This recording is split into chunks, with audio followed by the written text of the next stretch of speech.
La scène est à Rome, sous le règne de l'empereur Néron. Il est sur le trône depuis 2 ans, grâce aux intrigues de sa mère, la terrible Agrippine. Elle a épousé en secondes noces l'empereur Claudius. Elle lui a fait adopter Néron, puis l'a mis sur le trône au détriment de Britannicus, le fils légitime de Claudius. Pour consoler Britannicus, on lui octroie tout de même le droit d'aimer et d'épouser Junie.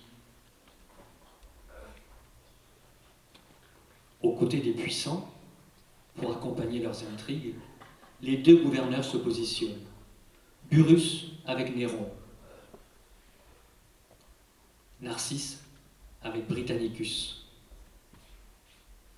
N'oublions pas la confidente d'Agrippine, la délicate Albine, enveloppant de son écoute la mère de Néron tout au long de la pièce. Acte 1, scène 1.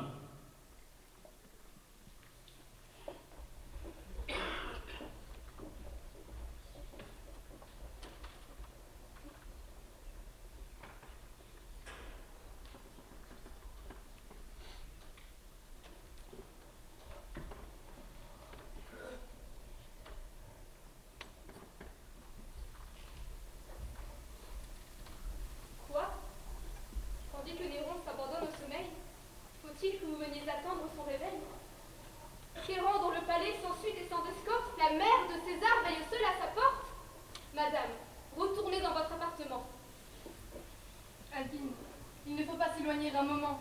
Je veux l'attendre ici. Les chagrins qu'il me cause m'occuperont assez tout le temps qu'il repose. Tout ce que j'ai prédit n'est que trop assuré. Contre Britannicus, Néron s'est déclaré. L'impatient Néron cesse de se contraindre. Là de se faire aimer, il veut se faire craindre. Britannicus le gêne, abîme.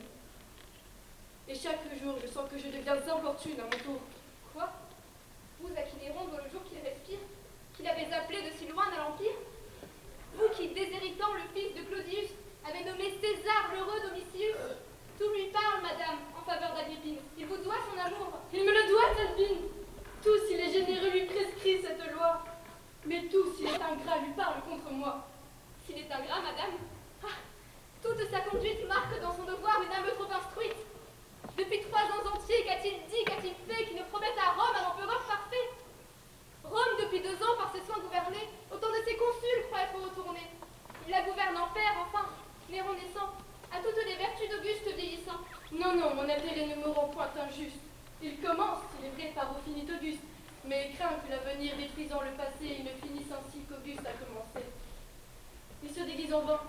Je lis sur son visage des fiers Domitius une mœurs triste et sauvage. Il mêle avec l'orgueil qu'il a pris dans leur sang la fierté des Néron qu'il puisa dans mon flanc. Toujours la tyrannie a d'heureuses prémices. De Rome pour un temps Caius fut les délices, mais sa feinte bonté se tournant en fureur, les délices de Rome en devinrent l'horreur. Que m'importe après tout que Néron plus fidèle d'une longue vertu laisse un jour le modèle, et je mis dans sa main le timon de l'État pour le conduire au gré du peuple et du Sénat. Ah, que de la patrie il soit s'il veut le père, mais qu'il songe un peu plus qu'Agrippine et sa mère.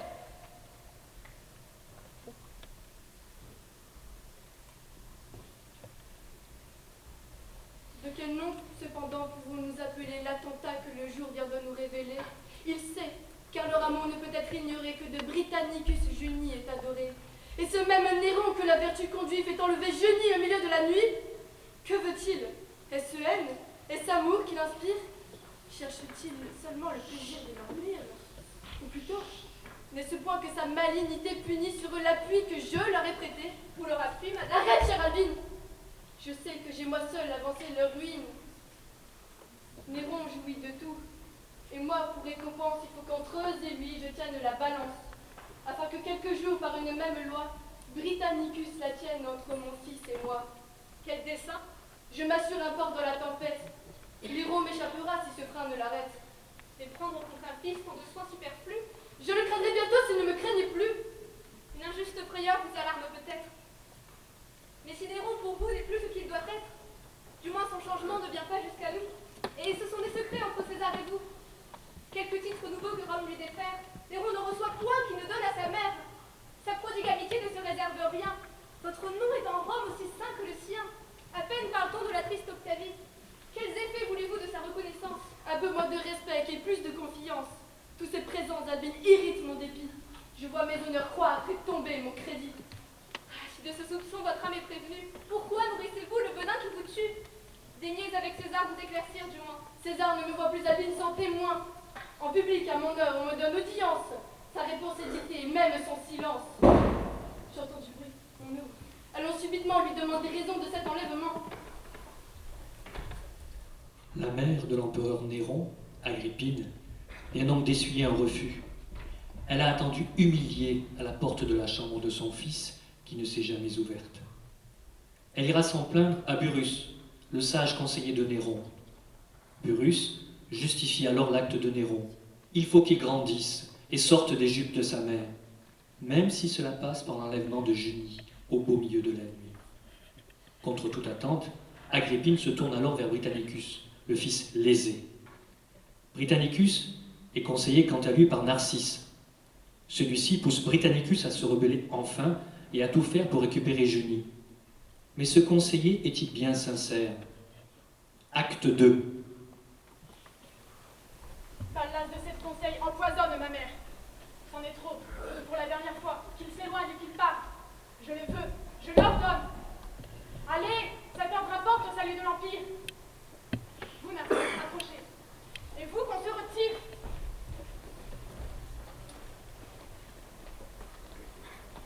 Grâce aux dieux, Seigneur, Junie entre vos mains vous assure aujourd'hui du reste des Romains. Vos ennemis déchus de leur vaine espérance sont allés chez Pallas pleurer leur impuissance. Mais que vois-je? Vous-même, inquiet, étonné, plus que Britannicus paraissait consterné. Que présage à mes yeux cette tristesse obscure et ces sombres regards errants à l'aventure? Tout vous rit, la fortune obéit à vos vœux. Narcisse, c'en est fait. Néron est amoureux. Vous, depuis un moment, mais pour toute ma vie, j'aime, que dis-je, aimer. J'idolâtre Junie. Vous l'aimez? Excité d'un désir curieux, cette nuit je l'ai vu arriver dans ces lieux. Triste, levant au ciel ses yeux mouillés de larmes qui brillaient au travers des flambeaux et des armes. Belle, sans ornement, dans le simple appareil d'une beauté qu'on vient d'arracher au soleil. Que veux-tu? Je ne sais si cette négligence, les ombres, les flambeaux, les cris et le silence, et le farouche aspect de ces fiers ravisseurs relevaient de ses yeux les timides douceurs. Quoi qu'il en soit, ravi d'une si belle vue, j'ai voulu lui parler, et ma voix s'est perdue. Immobile, saisi d'un long étonnement, je l'ai laissé passer dans son appartement. J'ai passé dans le mien. C'est là que, solitaire, de son image en vain j'ai voulu me distraire. Trop présente à mes yeux, je croyais lui parler. J'aimais jusqu'à ses pleurs que je faisais couler. Quelquefois, mais trop tard, je lui demandais grâce. J'employais les soupirs et même la menace. Voilà comme, occupée de mon nouvel amour, mes yeux sans se fermer ont attendu le jour. Mais je m'en fais peut-être une trop belle image. Elle ne m'est apparue avec trop d'avantage. Dis-moi, Britannicus l'aimait-il? Quoi? S'il l'aime, Seigneur? Si jeune encore, se connaît-il lui-même? D'un regard enchanteur, connaît-il le poison? Seigneur, l'amour toujours n'attend pas la raison. N'en doutez point, il l'aime. Instruit par tant de charmes, ses yeux sont déjà faits à l'usage des larmes. À ses moindres désirs, il sait s'accommoder, et peut-être déjà s'est-il préparé. Que dis-tu? Sur son cœur, il aurait quelque empire? Je ne sais. Mais, Seigneur, ce que je puis vous dire, je l'ai vu quelquefois s'arracher de ces lieux, le cœur plein d'un taureau qui cachait qu'à vos yeux, d'une cour qui le fit pleurant d'ingratitude, là de votre grandeur et de sa servitude. Entre l'impatience et la crainte flottant, il allait voir Junie et revenait. À combien de chagrin faut-il que je m'affrète? Que d'importunité! Quoi donc? Qui vous arrête, Seigneur? Tout! Octavie, Agrippine, Burrus, Sénèque, Rome entière et 3 ans de vertu. Non que pour Octavie, un reste de tendresse m'attache à son hymen et plaigne sa jeunesse. Les dieux ne montrent point que sa vertu les touche. Donc un gage, Narcisse, il honore sa couche. L'Empire au gouvernement demande un héritier. Tardez-vous, Seigneur, à la répudier? Et L'Empire, votre cœur, tout condamne Octavie. Auguste, votre aïeul soupirait pour une vie. Par un double divorce, ils s'unirent tous deux, et vous devez l'Empire à ce divorce heureux. Tibère, que l'hymen plaça dans sa famille, osa bien à ses yeux répudier sa fille.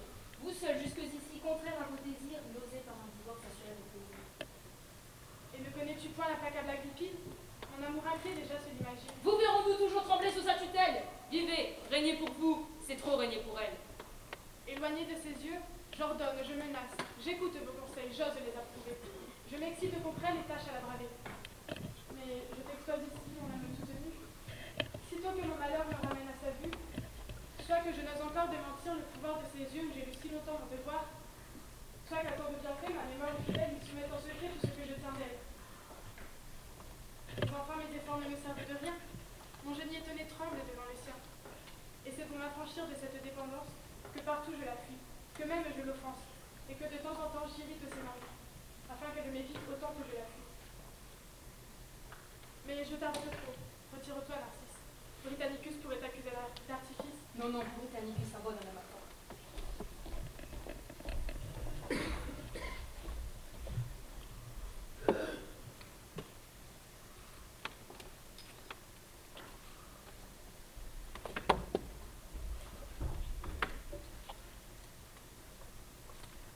Vous vous troublez, madame, et changez de visage. Lisez-vous dans mes yeux quelques tristes présages? Seigneur, je ne vous puis déguiser mon erreur, j'allais voir Octavie et non pas l'empereur. Je le sais bien, madame, et n'ai plus sans envie à prendre vos bontés pour l'heureuse Octavie. Vous, Seigneur? Pensez-vous, madame, qu'en ces lieux seul vous connaître Octavie des yeux? Quel autre Seigneur voulez-vous que j'implore? À qui demanderai-je un crime que j'ignore? Vous qui le punissez, vous ne l'ignorez pas. De grâce, apprenez-moi, Seigneur, mes attentats. Quoi, madame? Est-ce donc une légère offense de m'avoir si longtemps caché votre présence? Ces trésors de le ciel que vous embellir, les avez-vous reçus que pour les ensevelir? L'heureux Britannicus verra-t-il sans alarme croître loin de nos yeux son amour et vos charmes? Pourquoi de cette gloire excluse qu'à ce jour m'avez-vous sans pitié relégué dans ma cour?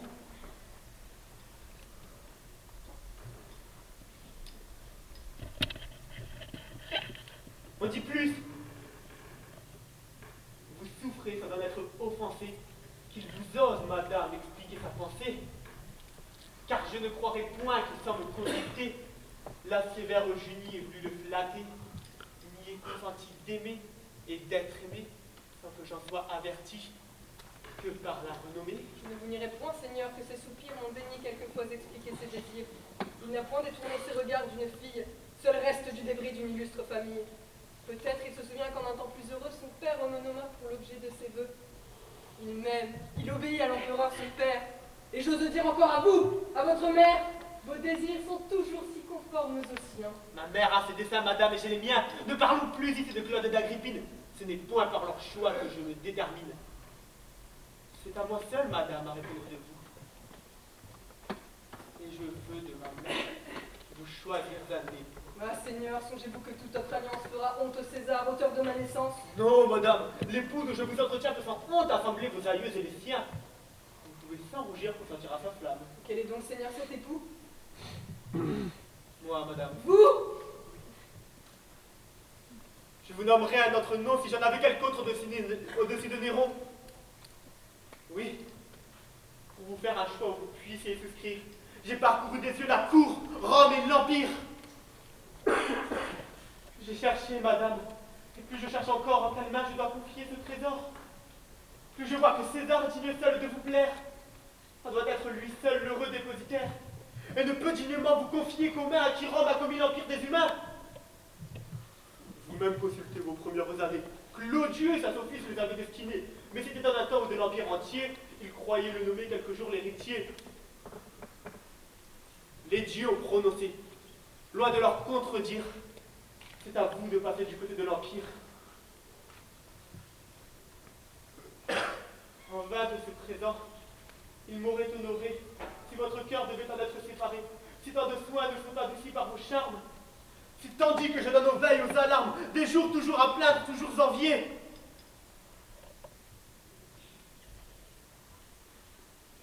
Je ne vais quelquefois respirer un bouquet. Octavie, à vos yeux ne fasse point d'ouvrage. Rome aussi bien que moi vous donne son suffrage. Répudie Octavie et me fait dénouer un hymen que le ciel ne veut avouer. Songez-y, madame. Faisez œuvre de vous-même. Ce choix digne des soins d'un prince qui vous aime. Digne de vos beaux yeux trop longtemps captivés. Digne de l'univers. À qui vous vous devez? Seigneur, avec raison je demeure étonné. Je me vois dans le cours d'une même journée comme une criminelle amenée en ces lieux. et lorsqu'avec frayeur je parais à vos yeux, que sur mon innocence à peine je me fie, vous m'offrez tout d'un coup la place d'Octavie. Pouvez-vous, Seigneur, souhaiter qu'une fille, qui vit presque en naissant éteindre sa famille, qui dans l'obscurité nourrissant sa douleur s'est fait une vertu conforme à son malheur, passe subitement de cette nuit profonde dans un lieu qui l'expose au milieu de tout le monde, où je n'ai pu de loin soutenir la clarté dont une autre enfin remplit la majesté. Je vous ai déjà dit que je la répudie, ni moi de frayeur, moi de modestie. N'accusez point ici mon choix d'aveuglement. Je vous réponds de vous, consentez seulement. De pour Britannicus. Il a su me toucher, Seigneur, et je n'ai point prétendu m'en cacher.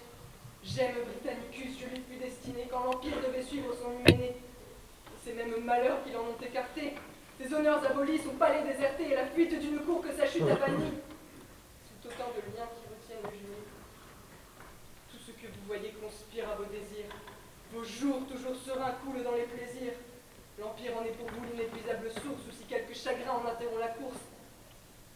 L'univers entier, soigneux de les entretenir, s'empresse à les passer de votre souvenir. Britannicus est seul. Quelque ennui qui le presse, il ne voit dans son sort que moi qui s'intéresse, et n'a pour tout plaisir, Seigneur, que quelques pleurs, qui lui font quelquefois oublier ses malheurs.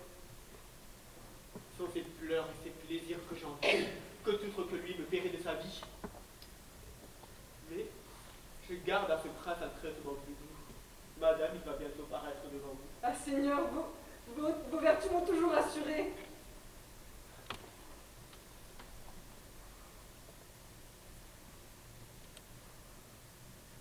Caché près de ces lieux, je vous verrai, madame. Renfermez votre amour dans le fond de votre âme. Vous n'aurez point pour moi de langage secret. J'entendrai des regards que vous croirez muets, et sa perte sera l'infaillible salut. Un regard, un soupir, échappé pour une claire. Hélas,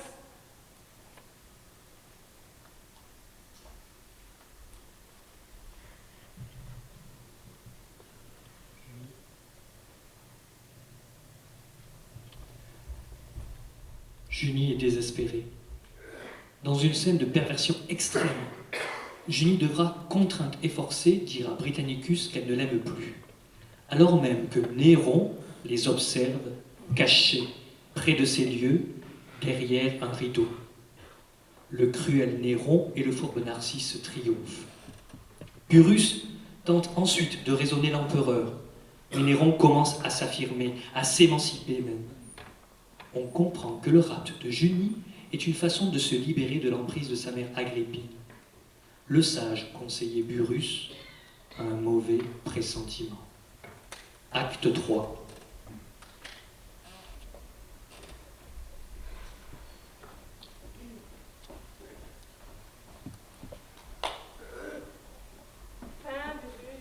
Néron découvre son génie. Et quoi? Si d'Agrippine excitant la tendresse, je pouvais... La voici, mon bonheur me l'adresse. Eh bien, je me trompais plus dans mes soupçons, et vous vous signalez par d'illustres leçons mon exil palace dont le crime peut-être est d'avoir à l'Empire élevé votre maître. Vous le savez trop bien. Jamais sans ses avis, Claude, qu'il gouvernait, n'eût adopté mon fils. Que dis-je? À son épouse, on donne une rivale. On affranchit Néron de la foi conjugale. Digne emploi d'un ministre, ennemi des flatteurs, choisi pour mettre un frein à ses jeunes ardeurs, de les flatter lui-même et de nourrir en son âme le mépris de sa mère et l'oubli de sa femme. Madame, jusqu'ici c'est trop tôt m'accuser. L'empereur n'a rien fait qu'on ne puisse excuser. N'imputer à Pallas un exil nécessaire, son orgueil dès longtemps exigeait ce salaire. Et l'empereur ne fait qu'accomplir à regret ce que toute la cour demandait en secret. Le reste est un malheur qui n'est point sans ressources. Les larmes d'Octavie, on peut tarir la source. Mais calmez vos transports. Par un chemin plus doux, vous lui pourrez plutôt ramener son époux. Les menaces, les cris le rendront plus farouche. Ah, on s'efforce en vain de me fermer la bouche. Je vois que mon silence irrite vos dédains, et c'est trop respecter l'ouvrage de mes mains. Pallas n'emporte pas tout l'appui d'Agrippine. Le ciel m'en laisse assez pour venger ma ruine. Le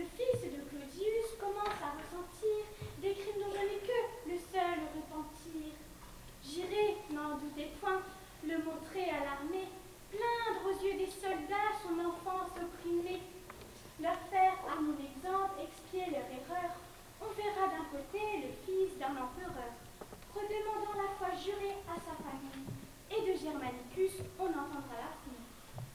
De l'autre, on verra le fils d'Élobarbus, appuyé de Sénèque et du tribun, du Russe, qui, tous deux de l'exil, rappelés par moi-même, partagent à mes yeux l'autorité suprême. De nos crimes communs, je veux qu'on soit instruit. On saura le chemin par où je les conduis. Pour rendre sa puissance et la vôtre odieuse, j'avouerai les rumeurs les plus injurieuses. Je confesserai tout, exil, assassinat, poison. Madame, ne vous croirons pas. Feront récuser l'injuste stratagème d'un témoin hérité qui s'accuse de lui-même. Pour moi, qui le premier secondait vos desseins, qui fit même jurer l'armée entre ses mains, je ne me repens point de ce zèle sincère. Madame, c'est un fils qui succède à son père. En adoptant Néron, Claudius, par son choix, de son fils et du vôtre, a confondu les droits. Rome l'a pu choisir. Ainsi, sans être injuste, elle choisit Tibère, adopté par Auguste. Et le jeune Agrippa, de son sang descendu, se vit exclu du rang vainement prétendu. Sur tant de fondements, sa puissance établie, par vous-même aujourd'hui ne peut être affaiblie. Et s'il m'écoute encore, madame, sa bonté vous en fera bientôt perdre la volonté. J'ai commencé, je vais poursuivre mon ouvrage.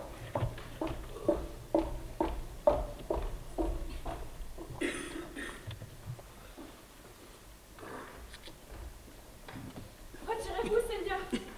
Fuyez un courroux que ma persévérance allume contre vous. Néron est irrité. Je me suis échappée tandis qu'elle arrêtait, sa mère est occupée. Adieu. Préservez-vous sans blesser mon amour au plaisir de me voir justifier un jour. Votre image sans cesse est présente à mon âme. Rien ne l'en peut bannir. Je vous entends, madame. Vous voulez que ma fuite assure vos désirs, que je laisse un champ libre à vos nouveaux soupirs. Sans doute, en me voyant une pudeur secrète, ne vous laisse goûter qu'une joie inquiète. Eh bien, il faut partir. Seigneur, sans m'imputer. Ah, vous deviez du moins plus longtemps disputer. Je ne murmure point qu'une amitié commune se range du parti que flatte la fortune, que l'éclat d'un empire ait pu vous éblouir, qu'aux dépens de ma sœur vous en vouliez jouir, mais que de ces grandeurs comme une autre occupée, vous m'en ayez paru si longtemps détrompé. Non, je la vois encore, mon cœur désespéré, contre ce seul malheur n'était point préparé. J'ai vu sur ma ruine s'élever l'injustice, de mes persécuteurs j'ai vu le ciel complice. Tant d'horreur n'avait point égaré son courroux. Madame, il me restait d'être oublié de vous.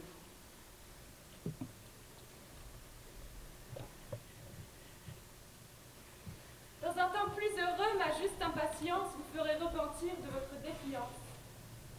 Mais Néron vous menace. De ce pressant danger, Seigneur, j'ai d'autres soins que de vous affliger.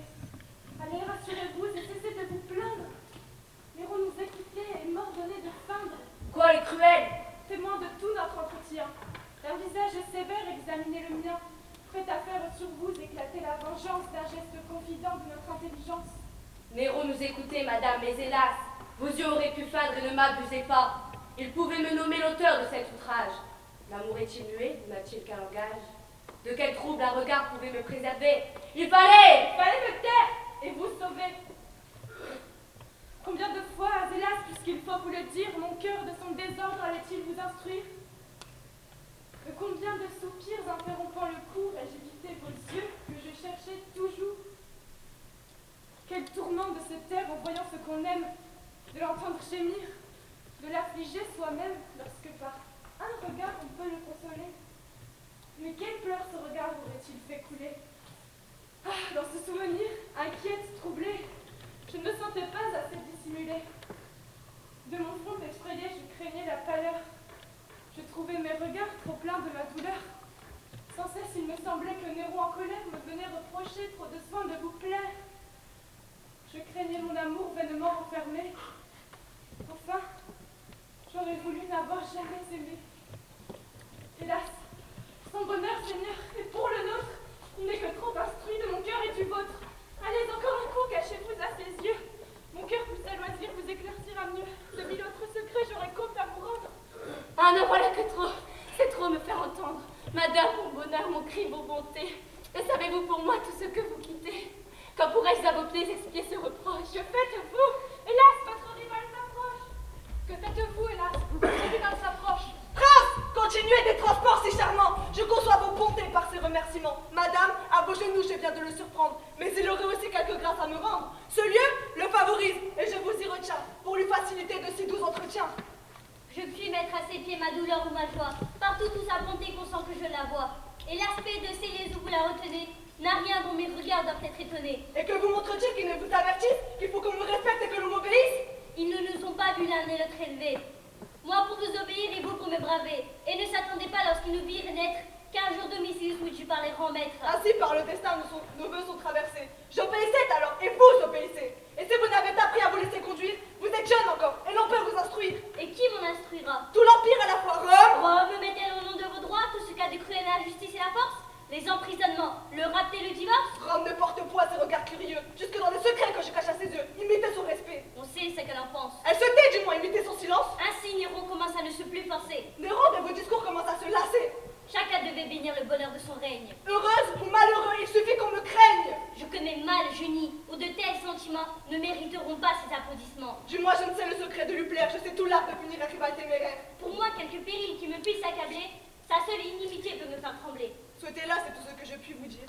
Je ne sais pas le bonheur de lui plaire est le seul où j'aspire. Elle vous l'a promis, vous lui plairez toujours. Je ne sais pas du moins épier ses discours. Je la laisse expliquer sur tout ce qui me touche, et ne me cache point pour lui fermer la bouche. Je vous entends, bien garde! Que faites-vous? C'est votre frère, hélas. C'est un amant jaloux. Garde, obéissez!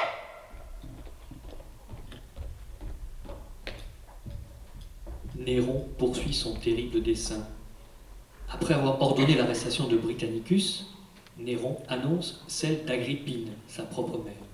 Burrus est abasourdi par tant de noirceur. Dans l'acte suivant, Agrippine va enfin rencontrer son fils. Elle tentera de retrouver l'ascendant sur lui. Acte 4.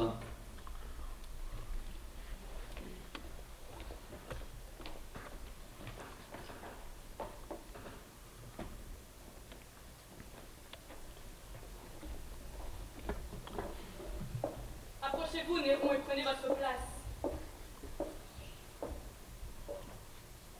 On veut sur vos soupçons que je vous satisfasse. J'ignore de quel crime on a pu me noircir. De tout ce que j'ai fait, je vais vous éclaircir. Vous régnez. Vous savez combien votre naissance entre l'Empire et vous avait mis de distance. Les droits de mes aïeux que Rome a consacrés étaient même sans moi d'inutiles degrés. Quand de Britannicus, la mère condamnée, laissa de Claudius disputer l'hyménée, parmi tant de beautés qui briguèrent son choix, qui de ses affranchis m'envièrent les voix, je souhaitais son lit, dans la seule pensée, debout laisser au trône où je serais placé. Je fléchis mon orgueil, j'allais prier Pallas. Son maître chaque jour caressé dans mes bras prit insensiblement dans les yeux de sa nièce l'amour où je voulais amener sa tendresse. Mais ce lien du sang qui nous joignait tous deux écartait Claudius d'un lit incestueux. Il n'osait épouser la fille de son frère. Le Sénat fut séduit, une loi moins sévère mit Claude dans mon lit et Rome à mes genoux. C'était beaucoup pour moi. Ce n'était rien pour vous. Ce n'était rien encore. Puissiez-vous pu prétendre qu'un jour Claude à son fils dût préférer son gendre. Ce même Pallas, j'implorai le secours.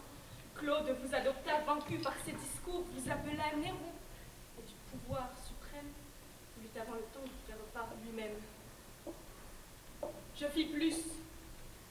Je choisis dans ma suite ceux à qui je voulais qu'on livrât sa conduite. De Claude en même temps épuisant les richesses, ma main sous votre nom répandait ses largesses. Les spectacles, les dons invincibles abat, vous attirez les cœurs du peuple et des soldats, qui d'ailleurs, réveillant leur tendresse première, favorisait en vous Germanicus, mon père. Cependant, Claudius penchait vers son déclin. Ses yeux m'ont enfermé s'ouvrirent à la fin, il connut son erreur. Occupé de sa crainte, il voulut, mais trop tard, rassembler ses amis. Ses gardes, son palais, son lit m'étaient soumis. De ces derniers soupirs, je me rendis maîtresse. Le sens de l'apparence parmi ses largesses. Il mourut, et le peuple, étonné de son sort, apprit en même temps votre règne et sa mort. C'est le sincère aveu que je voulais vous faire. Voilà tous mes forfaits, en voici le salaire. Que faites-vous? Junie, enlevée à la cour, devient en une nuit l'objet de votre amour. Je vois de votre cœur Octavie effacée, prête à sortir du lit où je l'avais placée. Je vois Pallas banni, votre frère arrêté. Vous attentez enfin jusqu'à ma liberté. liberté. Burrus ose sur moi porter ses mains hardies, et lorsque convaincu de tant de perfidie, vous deviez ne me voir que pour les expier, c'est vous qui m'ordonnez de me justifier. Moi, le faire empereur ingrat, l'avez-vous cru? Et vos plus jeunes ans, mes soins et mes tendresses n'ont arraché de vous que de feintes caresses. Je n'ai qu'un fils. Au ciel qui m'entends aujourd'hui, t'ai-je fait quelques vœux qui ne fussent pour lui remords, crainte, péril, rien ne m'a retenu. J'ai vaincu ses mépris, j'ai détourné ma vue des malheurs qui dès lors me furent annoncés. J'ai fait ce que j'ai pu pour régner. C'est assez. Avec ma liberté que vous m'avez ravie, si vous le souhaitez, prenez encore ma vie, pourvu que par ma mort tout le peuple irrité ne vous ravisse pas ce qui m'a tant coûté. Eh bien donc, prononcez. Que voulez-vous qu'on fasse? De mes accusateurs qu'on punisse l'audace, que de Britannicus on calme le courroux, que Junie à son choix puisse prendre un époux, qu'ils soient libres tous deux et que Pallas demeure, que vous me permettiez de vous voir à toute heure, que ce même Burrus qui nous vient écouter, à votre porte enfin n'ose plus m'arrêter. Que cette paix, Seigneur, et ces embrassements vont offrir à mes yeux des spectacles charmants. Vous savez, si jamais ma vol eût fait frère, de son amitié j'ai voulu vous distraire, et si j'ai mérité cette injuste fuite. Je ne vous flatte point, je me plaignais de vous. Burrus, je vous ai cru tous deux d'intelligence, mais son inimitié vous rend ma confiance. Elle se hâte trop, Burrus, de triompher. J'embrasse mon rival, mais c'est pour l'étouffer. Quoi, Seigneur? C'en est trop! Il faut que sa ruine me délivrera jamais des fureurs d'Agrippine. Tant qu'il respirera, je ne vis qu'à demi. Elle m'a fatiguée de ce nom ennemi, et je ne prétends pas que sa coupable audace une seconde fois lui promette ma place. Elle va donc bientôt pleurer Britannicus? Avant la fin du jour, je ne le craindrai plus. Et qui de ce dessein vous inspire l'envie? Ma gloire, mon amour, ma sûreté, ma vie! Non, quoi que vous disiez, cet horrible dessein ne fut jamais, Seigneur, conçu dans votre sein. Burrus! De votre bouche au ciel puis-je l'apprendre? Vous-même, sans frémir, avez-vous pu l'entendre? Songez-vous dans quel sang vous allez vous baigner. Néron, dans tous les cœurs, est-il là de régner? Que dira-t-on de vous? Quelle est votre pensée? Quoi? Toujours enchaîné de ma gloire au passé? J'aurai devant les yeux je ne sais quel amour que le hasard nous donne et nous attend un jour. Soumis à tous leurs vœux et à mes désirs contraires, suis-je leur empereur seulement pour leur plaire? Et ne suffit-il pas, Seigneur, à vos souhaits que le bonheur public soit un de vos bienfaits? C'est à vous à choisir. Vous êtes encore maître. Vertueux jusqu'ici, vous pouvez toujours l'être. Le chemin est tracé, rien ne vous retient plus. Vous n'avez qu'à marcher de vertus en vertus. Mais si de vos flatteurs vous suivez la maxime, il vous faudra, Seigneur, courir de crime en crime, soutenir vos rigueurs par d'autres cruautés et laver dans le sang vos bras ensanglantés. Britannicus mourant excitera le zèle de ses amis tout prêts à prendre sa querelle. Ces vengeurs trouveront de nouveaux défenseurs qui, même après leur mort, auront des successeurs. Vous allumez un feu qui ne pourra s'éteindre. Craint de tout l'univers, il vous faudra tout craindre. Toujours punir, toujours trembler dans vos projets. Et pour vos ennemis, comptez tous vos sujets. Ah, de vos premiers ans, l'heureuse expérience vous fait-elle, Seigneur, haïr votre innocence? Songez-vous au bonheur qui les a signalés. Dans quel repos au ciel les avez-vous coulés? Quel plaisir de penser et de dire en vous-même. Partout en ce moment, on me bénit, on m'aime. On ne voit point le peuple d'un moment s'alarmer. Le ciel, dans tous leurs pleurs, ne m'entend point nommer. Leur sombre inimitié ne tue pas mon visage, je vois voler partout les cœurs à mon passage. Tels étaient vos plaisirs, quel changement odieux! Le sang le plus abject vous était précieux.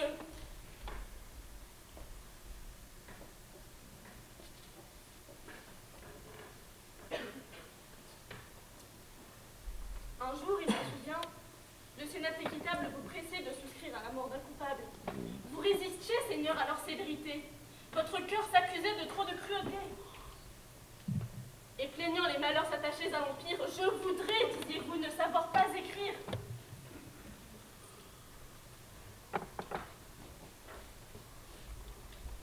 Non, ou vous me croirez, ou bien de ce malheur, ma mort m'épargnera la vue et la douleur. On ne me verra point survivre à votre gloire. Si vous allez commettre une action si noire, me voilà prêt, Seigneur. Avant que de partir, faites percer ce cœur qui n'y peut consentir. Appelez les cruels qui vous l'ont inspiré, qu'ils viennent essayer leurs mains mal assurées.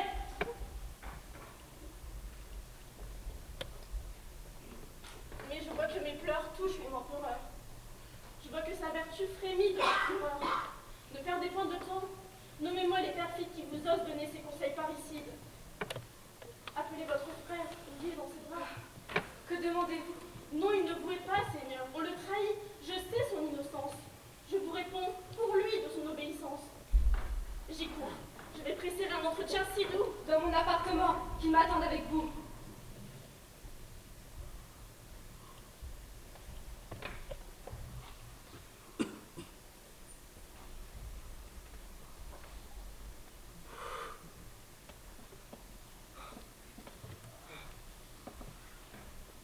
Seigneur, j'ai tout prévu pour une mort si juste. Le poison est tout prêt. La fameuse Locuste a redoublé pour moi ses soins officieux. Elle a fait expirer un esclave à mes yeux, et le fer est moins prompt pour trancher une vie que le nouveau poison que sa main me confie. Narcisse, c'est assez. Je reconnais ce soin et ne souhaite pas que vous alliez plus loin. Quoi? Pour Britannicus, votre haine affaiblie me défend? Oui, Narcisse, on nous réconcilie. Je me garderai bien de vous en détourner, Seigneur, mais il s'est vu tantôt emprisonné. Cette offense en son cœur sera longtemps nouvelle. Il n'est point de secret que le temps me révèle. Il saura que ma main lui devait présenter un poison que votre ordre avait fait apprêter. Les dieux de ce dessein puissent-ils le distraire, mais peut-être il fera ce que vous n'osez faire. On répond de son cœur et je vaincrai le mien. Et l'hymen de Junie en est-il le lien? Seigneur, faites-vous encore ce sacrifice. C'est prendre trop de soin. Quoi qu'il en soit, Narcisse, je ne le compte plus parmi mes ennemis. Agrippine, Seigneur, ce l'était bien promis. Elle a repris sur vous son souverain empire. Quoi donc? Qu'a-t-elle dit? Et que voulez-vous dire? Elle s'en est vantée assez publiquement. De quoi?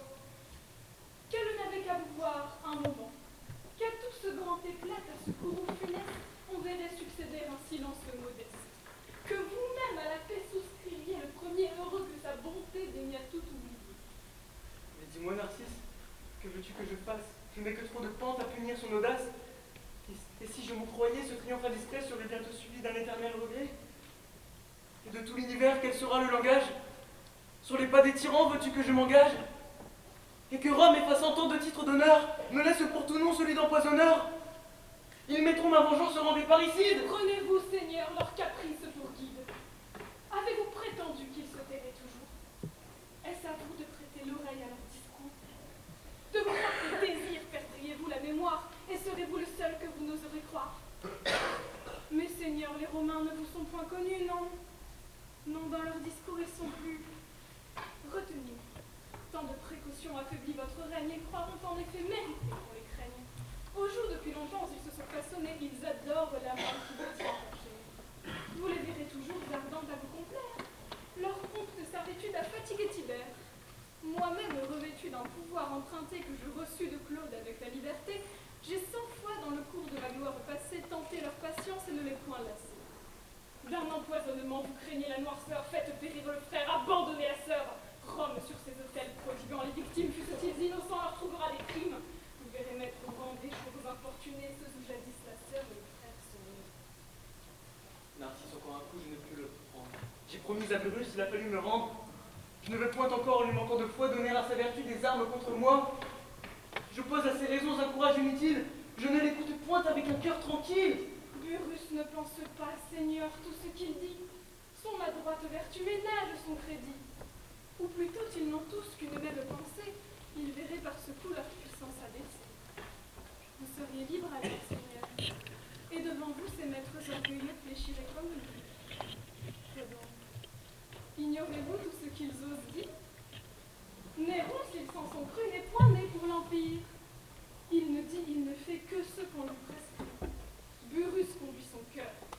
Sénèque son esprit. Pour toute ambition, pour vertu singulière, il excelle à conduire un char dans la carrière, à disputer des prises indignes de ses mains, à se donner lui-même en spectacle romain, à venir prodiguer sa voix sur un théâtre, à réciter des chants qu'il veut qu'on idolâtre, tandis que les soldats, de moment en moment, vont chercher pour lui les applaudissements.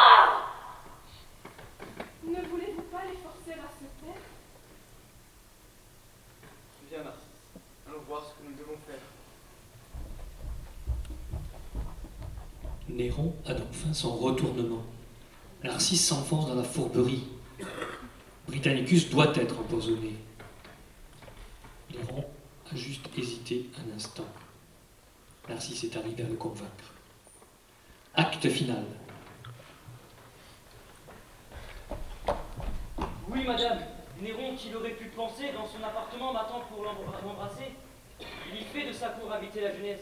Il veut que d'un festin, la pompe et l'allégresse confirment à leurs yeux la foi de nos serments et réchauffent l'ardeur de nos embrassements. Il éteint cet amour, source de tant de haine. Il vous fait de mon sort arbitre sous le rêve. Pour moi, quoique banni du rang de mes aïeux, quoique de leur dépouille il se part à mes yeux, depuis qu'à mon amour, cessant d'être contraire, il semble me céder la gloire de vous plaire. Mon cœur, je l'avouerai, lui pardonne en secret, et lui laisse le reste avec moi de regret. Quoi? Je ne serais plus séparé de vos charmes. Quoi? Même en ce moment, j'ai pu voir sans alarme ces yeux que n'ont ému ni soupir ni terreur, qui m'ont sacrifié l'empire et l'empereur. Ah, madame! Mais quoi? Quelle nouvelle crainte? Tiens, parmi mes transports, votre joie en contrainte. D'où vient, en m'écoutant, vos yeux, vos tristes yeux, avec de longs regards se tournent vers les cieux? Qu'est-ce que vous craignez? Je l'ignore moi-même, mais je crains. Vous m'aimez? Hélas, si je vous aime. Néron ne trouble plus notre félicité. Mais me répondez-vous de sa sincérité? Quoi? Vous le soupçonnez d'une haine couverte? Néron m'aimait tantôt, il jurait votre perte. Il me fuit, il vous cherche. Un si grand changement peut-il être seigneur, l'ouvrage d'un roman? Cet ouvrage, madame, est à coup d'Agrippine. Elle a cru que ma perte entraînerait sa ruine. Grâce aux préventions de son esprit jaloux, nos plus grands ennemis ont combattu pour nous. Je m'en fie au transport qui m'a fait paraître. Je m'en fie à Burrus, j'en crois même son maître. J'en crois, dans mon exemple impuissant à trahir, il est à cœur ouvert ou cesse de haïr. Seigneur, ne jugez pas de son cœur par le vôtre. Sur des pas différents, vous marchez l'un et l'autre. Je ne connais Néron et la cour que d'un jour. Mais si je l'ose dire, hélas, dans cette cour, combien tout se conduit est loin de ce qu'on pense. Que la bouche et le cœur sont peu d'intelligence. Avec combien de joie on y trahit sa foi. Quel séjour étranger est pour vous et pour moi. Mais que son amitié soit véritable ou feinte, si vous craignez Néron, lui-même est-il sans crainte? Non, non, il n'ira point par un lâche attentat soulever contre lui le peuple et le Sénat. Que dis-je? Il reconnaît sa dernière injustice. Ses remords ont paru même aux yeux de Narcisse. Ah, s'il vous avait dit à quel point, ma princesse. Mais Narcisse, Seigneur, ne vous trahit-il point? Mais pourquoi voulez-vous que mon cœur s'en défie? Et que sais-je, il est pas Seigneur de votre vie? Tout m'est suspect. Je crains que tout ne s'asséduise. Je crains Néron. Je crains le malheur qui me suit, d'un noir pressentiment. Malgré moi prévenu, je vous laisse à regret, éloigné de ma vue.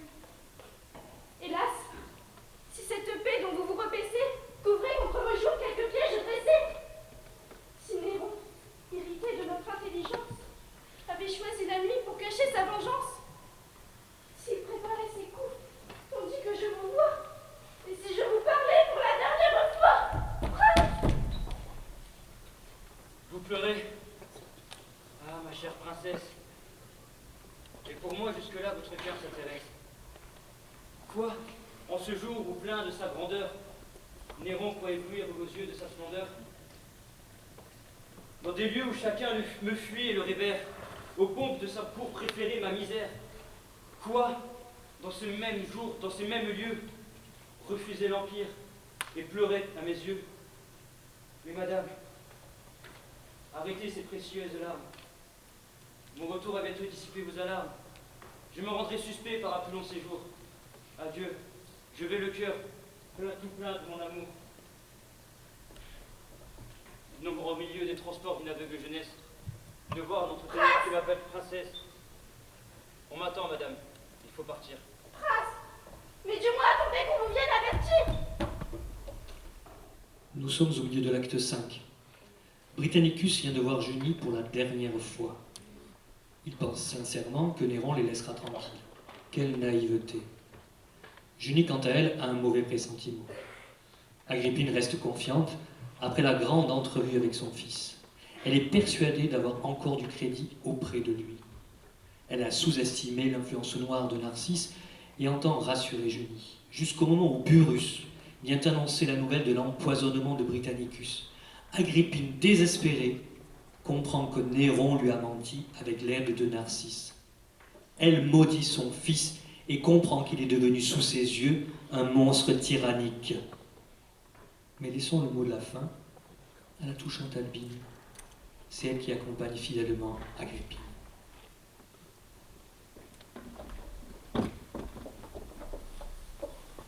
Pour accabler César d'un éternel ennui, madame, sans mourir, elle est morte pour lui. Vous savez de ces lieux comme elle s'est ravie. À la fin de passer chez la triste Octavie, mais bientôt elle a pris des chemins écartés où mes yeux ont suivi ses pas précipités. Des portes du palais elle sort, éperdue. D'abord, elle a d'Auguste aperçu la statue, et mouillant de ses pleurs le marbre de ses pieds que de ses bras pressants elle tenait liés. Prince, par ses genoux, dit-elle, que j'embrasse, protège en ce moment le reste de ta race. Rome, dans ton palais, vient de voir immoler le seul de tes neveux qui te put ressembler. On veut, après sa mort, que je lui sois parjure, mais pour lui conserver une foi toujours pure, prince, je me dévoue à ces dieux immortels dont ta vertu t'a fait partager les autels. Le peuple, cependant que ces spectacles étonnent, vole de toutes parts, se presse, l'environne, s'attendrit à ses pleurs et plaignant son ennui, d'une commune voix la prend sous son appui. Il l'amène au temple, où depuis tant d'années au culte des autels, nos vierges destinées gardent fidèlement le dépôt précieux du feu toujours ardent qui brûle pour le Dieu. César les voit partir sans oser les distraire. Narcisse, plus hardi, s'empresse pour lui plaire. Il vole vers Junie, il vole vers Junie et s'empresse pour lui plaire. De mille coups mortels, son audace est punie. Son infidèle sang rejaillit sur Junie. César, de tant d'objets en même temps frappés, le laisse entre les mains qui l'ont enveloppé. Il rentre. Chacun fuit son silence, farouche. Le seul nom de Junie échappe de sa bouche. Il marche sans dessein. Ses yeux mal assurés n'osent lever au ciel leurs regards égarés. Et l'on craint, si la nuit jointe à la solitude vient dans son désespoir aigrir l'inquiétude, si vous l'abandonnez plus longtemps sans secours, que sa douleur n'attente sur ses jours. Le temps presse, courez, il ne faut qu'un caprice, il se perdrait, madame. Il se ferait justice.